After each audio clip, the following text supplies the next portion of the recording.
ನಮಸ್ಕಾರ, ನೀವು ನೋಡ್ತಾ ಇದ್ದೀರಾ ರಿಪಬ್ಲಿಕ್ ಕನ್ನಡ. ನಾನು ಅಶ್ವಿನಿ ದೇವಾಡಿಗ. ಮುಂದಿನ ಸುದ್ದಿಗಳನ್ನ ಕೊಡೋದಕ್ಕೆ ನನ್ನ ಕಲೀಗ್ ರಂಜಿತ್ ಚಿರಿಯಾರ್ ಜಾಯ್ನ್ ಆಗಿದ್ದಾರೆ. Over to you Ranjith. Thank you Ashwini. ಇದು ಇಡೀ ಬೆಂಗಳೂರೇ ಬೆಚ್ಚಿ ಬೀಳುವಂತ ಸುದ್ದಿ. ಬಾಂಗ್ಲಾದೇಶದ ಅಕ್ರಮ ವಲಸಿಗರು ಎಲ್ಲಿದ್ದಾರೆ ಅನ್ನೋದ್ರ ಬಗ್ಗೆ ರಿಪಬ್ಲಿಕ್ ಕನ್ನಡ ಸ್ಟಿಂಗ್ ಆಪರೇಷನ್ ಮಾಡಿದೆ. ಇವರು ಅನಧಿಕೃತವಾಗಿ ಭಾರತಕ್ಕೆ ಬರ್ತಾರೆ. ಭಾರತಕ್ಕೆ ಬಂದು ಇವರು ಅಲ್ಲಲ್ಲಿ ಒಂದೊಂದು ಟೆಂಟ್ಗಳ ಮೂಲಕ ಇವರು ವಾಸ ಮಾಡ್ತಾರೆ. ಇವರು ಏನ್ ಕೆಲಸ ಮಾಡ್ತಾರೆ? ಇವರನ್ನ ಹೇಳೋರು ಕೇಳೋರು ಯಾರೂ ಇಲ್ವಾ? ಹೇಗ್ ಸಾಧ್ಯ ಅಕ್ರಮವಾಗಿ ಭಾರತಕ್ಕೆ ಬರೋದಕ್ಕೆ? ದೇಶದ ಭದ್ರತೆಗೆ ಇವರೆಷ್ಟು ಮಾರಕ? ಇದೆಲ್ಲವೂ ಈಗ ನೀವು ಕೇಳಿದ್ರೆ ಬೆಚ್ಚಿ ಬೀಳ್ತೀರಾ. ರಿಪಬ್ಲಿಕ್ ಕನ್ನಡ ಸ್ಟಿಂಗ್ ಆಪರೇಷನ್ ಮೂಲಕ ಇವರು ಯಾರು, ಎಲ್ಲಿ ಅವರು, ಹೇಗ್ ಬಂದ್ರು, ಎಲ್ಲಿದ್ದಾರೆ, ಯಾವಾಗ ಬಂದ್ರು ಅನ್ನೋದ್ರ ಸಂಪೂರ್ಣ ಮಾಹಿತಿಯನ್ನು ಕೊಡ್ತೀವಿ. ಇಡೀ ಬೆಂಗಳೂರೇ ಬೆಚ್ಚಿ ಬೀಳುವಂತಹ ವಿಚಾರ ಇದು. ರಿಪಬ್ಲಿಕ್ ಕನ್ನಡದ ಮತ್ತೊಂದು ಡೇರಿಂಗ್ ಸ್ಟಿಂಗ್ ಆಪರೇಷನ್. ರಿಪಬ್ಲಿಕ್ ಕನ್ನಡದಲ್ಲಿ ಅಕ್ರಮ ವಲಸಿಗರ ಮಹಾ ಬೇಟೆಯನ್ನ ನಾವು ಮಾಡಿದ್ದೀವಿ. ಅಕ್ರಮ ಬಾಂಗ್ಲಾದೇಶಿಗಳ ರಣರೋಚಕ ಬೇಟೆ ಇದು. ಇದು ಕಟ್ಟು ಕಥೆಯಲ್ಲ, ಇದು ಅಂತೆ ಕಂತೆಯಲ್ಲ, ಇದು ಇನ್ವೆಸ್ಟಿಗೇಷನ್. ರಿಪಬ್ಲಿಕ್ ಕನ್ನಡದ ಇನ್ವೆಸ್ಟಿಗೇಷನ್ ಜರ್ನಲಿಸಂನ ಸಂಪೂರ್ಣ ಡೀಟೇಲ್ ಮಾಹಿತಿ ಇದೆ. ಯಾರು, ಎಲ್ಲಿ ಅವರು, ಹೇಗ್ ಬಂದ್ರು, ಯಾರಿಗೆ ಹಣ ಕೊಟ್ಟು ಬಂದ್ರು, ಇವರೆಷ್ಟು ಮಾರಕ, ಇಲ್ಲಿ ಬಂದು ಏನ್ ಮಾಡ್ತಾ ಇದ್ದಾರೆ, ಇವರು ಹೇಗೆ, ಇದೆಲ್ಲದರ ಇನ್ ಡಿಟೇಲ್ ಮಾಹಿತಿಯನ್ನ Republic Kannada investigation sting operation ಮೂಲಕ ನಿಮ್ಮ ಮುಂದೆ ತೆರೆದಿಡ್ತಾ ಇದೆ.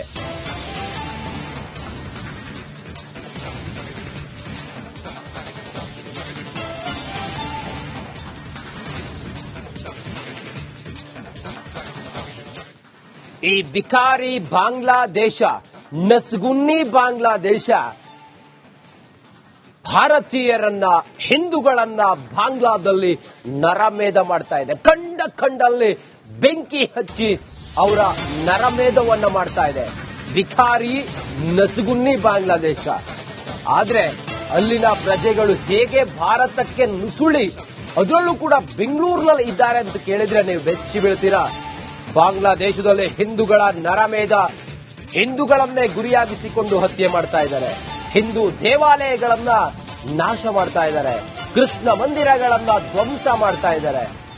ಕಂಡಲ್ಲಿ ಹಿಂದೂಗಳ ಮನೆಗಳಿಗೆ ಬೆಂಕಿ ಹಚ್ಚುತ್ತಾ ಇದ್ದಾರೆ. ಅಂಥ ಬಿಕಾರಿ ರಾಷ್ಟ್ರ ಬಾಂಗ್ಲಾದೇಶ. ಬಾಂಗ್ಲಾದೇಶಕ್ಕೆ ಸ್ವಾತಂತ್ರ್ಯ ಕೊಟ್ಟಿದ್ದು ಕೂಡ, ಅಥವಾ ಸ್ವಾತಂತ್ರ್ಯವನ್ನ ಕೊಡಿಸಿದ್ದು ಕೂಡ ಭಾರತ. ಇಂಥ ಭಾರತಕ್ಕೆ ಋಣಿಯಾಗಬೇಕಾಗಿದ್ದ ಬಾಂಗ್ಲಾದೇಶ ಭಾರತದ ಬಹುಸಂಖ್ಯಾತ ಹಿಂದೂಗಳ ಮೇಲೆ, ಬಾಂಗ್ಲಾದೇಶದಲ್ಲಿರುವಂತಹ ಅಲ್ಪಸಂಖ್ಯಾತ ಹಿಂದೂಗಳ ಮೇಲೆ ಮಾಡುತ್ತಿರುವ ನರಮೇಧವನ್ನ ನಾವು ಭಾರತೀಯರು ಎಣಿಸಿದ್ರೆ ನಮ್ಮ ರಕ್ತ ಕೊತ ಅಂತ ಹೇಳಿ ಕುದಿಯುತ್ತೆ. ಇಂಥ ಬಾಂಗ್ಲಾದೇಶದ ಪ್ರಜೆಗಳು ಅಕ್ರಮವಾಗಿ ಭಾರತಕ್ಕೆ ಬರ್ತಾ ಇದ್ದಾರೆ, ಬೆಂಗಳೂರಿನಲ್ಲಿ ನೆಲೆಸಿದ್ದಾರೆ. ರಿಪಬ್ಲಿಕ್ ಕನ್ನಡದ ಇನ್ವೆಸ್ಟಿಗೇಷನ್ ರಿಪೋರ್ಟ್ ಮೂಲಕ, ಸ್ಟಿಂಗ್ ಆಪರೇಷನ್ ಮೂಲಕ ನಾವು ಅದನ್ನ ಬಯಲಿಗೆಳೆದಿದ್ದೀವಿ. ಸಿಲಿಕಾನ್ ಸಿಟಿಯಲ್ಲಿ ಅಕ್ರಮವಾಗಿ ಬಾಂಗ್ಲಾದೇಶಿಯರು ನೆಲೆಸಿದ್ದಾರೆ ಅನ್ನುವ ಅಂತೆ ಕಂತೆಗಳಿತ್ತು. ಆದ್ರೆ ಇವತ್ತು ರಿಪಬ್ಲಿಕ್ ಕನ್ನಡ ಎಕ್ಸಾಕ್ಟ್ ಆಗಿ ಅವರ ನೆಲೆಗಳಿಗೆ ಹೋಗಿ ಡೇರಿಂಗ್ ಸ್ಟಿಂಗ್ ಆಪರೇಷನ್ ಮೂಲಕ ಅವರು ಎಲ್ಲಿದ್ದಾರೆ, ಏನ್ ಮಾಡ್ತಾ ಇದ್ದಾರೆ, ಹೇಗೆ ಬಂದ್ರು, ಯಾರಿಗೆ ಹಣ ಕೊಟ್ಟು ಬಂದ್ರು, ಯಾವ ಗಡಿಯಿಂದ ಅವರು ಒಳಗಡೆ ಬಂದ್ರು, ಇದೆಲ್ಲದರ ಇಂಚಿಂಚು ಮಾಹಿತಿಯನ್ನ ರಿಪಬ್ಲಿಕ್ ಕನ್ನಡ ಇವತ್ತು ಜನರ ಮುಂದೆ ತೆರೆದಿಡ್ತಾ ಇದೆ. ಅಕ್ರಮವಾಗಿ ಪ್ರವೇಶ ಮಾಡ್ತಾರೆ, ಅಕ್ರಮವಾಗಿ ವಾಸ ಮಾಡ್ತಾರೆ, ಅಕ್ರಮವಾಗಿ ದಂಧೆ ಮಾಡ್ತಾರೆ. ದೇಶದ ಭದ್ರತೆಗೆ ಸವಾಲೊಡ್ಡಿದ್ದ ಬಾಂಗ್ಲಾದೇಶಿಯರು ಎಲ್ಲಿದ್ದಾರೆ ಅನ್ನುವಂತಹ ಮಾಹಿತಿಯನ್ನ ನಾವು ನಿಮಗೆ ತೆರೆದಿರ್ತೀವಿ. Yes, exactly. ನಮ್ಮ ಕಲೀಗ್ ಅಭಿಷೇಕ್ ಈ ಡೇರಿಂಗ್ ಸ್ಟಿಂಗ್ ಆಪರೇಷನ್ ಮೂಲಕ ಅಕ್ರಮ ಬಾಂಗ್ಲಾದೇಶಿಗರು ಎಲ್ಲಿದ್ದಾರೆ, ಏನ್ ಮಾಡ್ತಾ ಇದ್ದಾರೆ, ಅವ್ರ ಉದ್ಯೋಗ ಏನು, ಹೇಗೆ ಬಂದ್ರು, ದೇಶದ ಭದ್ರತೆಗೆ ಹೇಗೆ ಅವರು ಮಾರಕ, ಅವರು ಅಲ್ಲಿ ಮನೆ ಕಟ್ಟೋದಕ್ಕೆ ಧೈರ್ಯ ಎಲ್ಲಿ ಬಂತು ಅವರಿಗೆ, ಇದೆಲ್ಲವನ್ನು ಕೂಡ ನಿಮ್ಮ ಮುಂದೆ ಎಳೆಯಾಗಿ ತೆರೆದಿಡ್ತಾ ಇದೆ ರಿಪಬ್ಲಿಕ್ ಕನ್ನಡ. ಎಲ್ಲಿ ನೆಲೆಸಿದ್ದಾರೆ, ಹೇಗ್ ಬಂದ್ರು, ಏನು ಎತ್ತ, ಎಲ್ಲವೂ ಕೂಡ ರಿಪಬ್ಲಿಕ್ ಕನ್ನಡದ ಸ್ಟಿಂಗ್ ಆಪರೇಷನ್ ನಲ್ಲಿ ಬಯಲಾಗಿದೆ. ಈ ಬಾಂಗ್ಲಾದೇಶಿಗರು ಎಲ್ಲಿ ನೆಲೆಸಿದ್ದಾರೆ, ಬೆಂಗಳೂರಿನಲ್ಲಿ ಎಲ್ಲಿದ್ದಾರೆ ಅಂತ ಹೇಳಿ ಈ ಸ್ಟಿಂಗ್ ಆಪರೇಷನ್ ಮೂಲಕ ರಿಪಬ್ಲಿಕ್ ಕನ್ನಡ ಎಳೆಯಾಗಿ ತೆರೆದಿಡ್ತಾ ಇದೆ ನಿಮ್ಮ ಮುಂದೆ. ಅಕ್ರಮ ಬಾಂಗ್ಲಾದೇಶಿಗರ ವಾಸ ಎಲ್ಲಿ ಅನ್ನೋದನ್ನ ಎಕ್ಸ್ಪೋಸ್ ಮಾಡ್ತಾ ಇದೆ ನೋಡಿ. ಈ ರೀತಿಯ ಟೆಂಟ್ ಗಳನ್ನ ಹಾಕೊಂಡು ಅವರು ಹೇಗೆ ಜೀವನ ಮಾಡ್ತಾ ಇದ್ದಾರೆ ನೋಡಿ.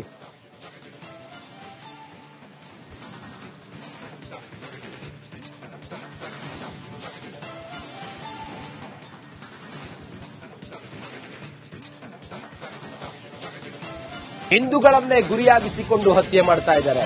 ಹಿಂದೂ ದೇವಾಲಯಗಳನ್ನ ನಾಶ ಮಾಡ್ತಾ ಇದ್ದಾರೆ. ಕೃಷ್ಣ ಮಂದಿರಗಳನ್ನ ಧ್ವಂಸ ಮಾಡ್ತಾ ಇದ್ದಾರೆ. ಕಂಡಲ್ಲಿ ಹಿಂದೂಗಳ ಮನೆಗಳಿಗೆ ಬೆಂಕಿ ಹಚ್ಚುತ್ತಾ ಇದ್ದಾರೆ. ಅಂಥ ಬಿಕಾರಿ ರಾಷ್ಟ್ರ ಬಾಂಗ್ಲಾದೇಶ. ಬಾಂಗ್ಲಾದೇಶಕ್ಕೆ ಸ್ವಾತಂತ್ರ್ಯ ಕೊಟ್ಟಿದ್ದು ಕೂಡ ಅಥವಾ ಸ್ವಾತಂತ್ರ್ಯವನ್ನ ಕೊಡಿಸಿದ್ದು ಕೂಡ ಭಾರತ. ಇಂಥ ಭಾರತಕ್ಕೆ ಋಣಿಯಾಗಬೇಕಾಗಿದ್ದ ಬಾಂಗ್ಲಾದೇಶ ಭಾರತದ ಬಹುಸಂಖ್ಯಾತ ಹಿಂದೂಗಳ ಮೇಲೆ, ಬಾಂಗ್ಲಾದೇಶದಲ್ಲಿರುವಂತಹ ಅಲ್ಪಸಂಖ್ಯಾತ ಹಿಂದೂಗಳ ಮೇಲೆ ಮಾಡುತ್ತಿರುವ ನರಮೇಧವನ್ನ ನಾವು ಭಾರತೀಯರು ಎಣಿಸಿದ್ರೆ ನಮ್ಮ ರಕ್ತ ಕೊತ ಅಂತ ಹೇಳಿ ಕುದಿಯುತ್ತೆ. ಇಂಥ ಬಾಂಗ್ಲಾದೇಶದ ಪ್ರಜೆಗಳು ಅಕ್ರಮವಾಗಿ ಭಾರತಕ್ಕೆ ಬರ್ತಾ ಇದ್ದಾರೆ. ಬೆಂಗಳೂರಿನಲ್ಲಿ ನೆಲೆಸಿದ್ದಾರೆ. ರಿಪಬ್ಲಿಕ್ ಕನ್ನಡದ ಇನ್ವೆಸ್ಟಿಗೇಷನ್ ರಿಪೋರ್ಟ್ ಮೂಲಕ, ಸ್ಟಿಂಗ್ ಆಪರೇಷನ್ ಮೂಲಕ ನಾವು ಅದನ್ನ ಬಯಲಿಗೆಳೆದಿದ್ದೀವಿ. ಸಿಲಿಕಾನ್ ಸಿಟಿಯಲ್ಲಿ ಅಕ್ರಮವಾಗಿ ಬಾಂಗ್ಲಾದೇಶಿಯರು ನೆಲೆಸಿದ್ದಾರೆ ಅನ್ನುವ ಅಂತೆ ಕಂತೆಗಳಿತ್ತು. ಆದ್ರೆ ಇವತ್ತು ರಿಪಬ್ಲಿಕ್ ಕನ್ನಡ ಎಕ್ಸಾಕ್ಟ್ ಆಗಿ ಅವರ ನೆಲೆಗಳಿಗೆ ಹೋಗಿ ಡೇರಿಂಗ್ ಸ್ಟಿಂಗ್ ಆಪರೇಷನ್ ಮೂಲಕ ಅವರು ಎಲ್ಲಿದ್ದಾರೆ, ಏನ್ ಮಾಡ್ತಾ ಇದ್ದಾರೆ, ಹೇಗೆ ಬಂದ್ರು, ಯಾರಿಗೆ ಹಣ ಕೊಟ್ಟು ಬಂದ್ರು, ಯಾವ ಗಡಿಯಿಂದ ಅವರು ಒಳಗಡೆ ಬಂದ್ರು, ಇದೆಲ್ಲದರ ಇಂಚಿಂಚು ಮಾಹಿತಿಯನ್ನ ರಿಪಬ್ಲಿಕ್ ಕನ್ನಡ ಇವತ್ತು ಜನರ ಮುಂದೆ ತೆರೆದಿಡ್ತಾ ಇದೆ. ಅಕ್ರಮವಾಗಿ ಪ್ರವೇಶ ಮಾಡ್ತಾರೆ, ಅಕ್ರಮವಾಗಿ ವಾಸ ಮಾಡ್ತಾರೆ, ಅಕ್ರಮವಾಗಿ ದಂಧೆ ಮಾಡ್ತಾರೆ. ದೇಶದ ಭದ್ರತೆಗೆ ಸವಾಲೊಡ್ಡಿದ್ದ ಬಾಂಗ್ಲಾದೇಶಿಯರು ಎಲ್ಲಿದ್ದಾರೆ ಅನ್ನುವಂತಹ ಮಾಹಿತಿಯನ್ನ ನಾವು ನಿಮಗೆ ತಿಳಿದಿರ್ತೀವಿ. Yes, exactly. ನಮ್ಮ ಕಲೀಗ್ ಅಭಿಷೇಕ್ ಈ ಡೇರಿಂಗ್ ಸ್ಟಿಂಗ್ ಆಪರೇಷನ್ ಮೂಲಕ ಅಕ್ರಮ ಬಾಂಗ್ಲಾದೇಶಿಗರು ಎಲ್ಲಿದ್ದಾರೆ, ಏನ್ ಮಾಡ್ತಾ ಇದ್ದಾರೆ, ಅವ್ರ ಉದ್ಯೋಗ ಏನು, ಹೇಗೆ ಬಂದ್ರು, ದೇಶದ ಭದ್ರತೆಗೆ ಹೇಗೆ ಅವರು ಮಾರಕ, ಅವರು ಅಲ್ಲಿ ಮನೆ ಕಟ್ಟೋದಕ್ಕೆ ಧೈರ್ಯ ಎಲ್ಲಿ ಬಂತು ಅವರಿಗೆ, ಇದೆಲ್ಲವನ್ನು ಕೂಡ ನಿಮ್ಮ ಮುಂದೆ ಎಳೆಯಾಗಿ ತೆರೆದಿಡ್ತಾ ಇದೆ ರಿಪಬ್ಲಿಕ್ ಕನ್ನಡ. ಎಲ್ಲಿ ನೆಲೆಸಿದ್ದಾರೆ, ಹೇಗೆ ಬಂದ್ರು, ಏನು ಎತ್ತ ಎಲ್ಲವೂ ಕೂಡ ರಿಪಬ್ಲಿಕ್ ಕನ್ನಡದ ಸ್ಟಿಂಗ್ ಆಪರೇಷನ್ ನಲ್ಲಿ ಬಯಲಾಗಿದೆ.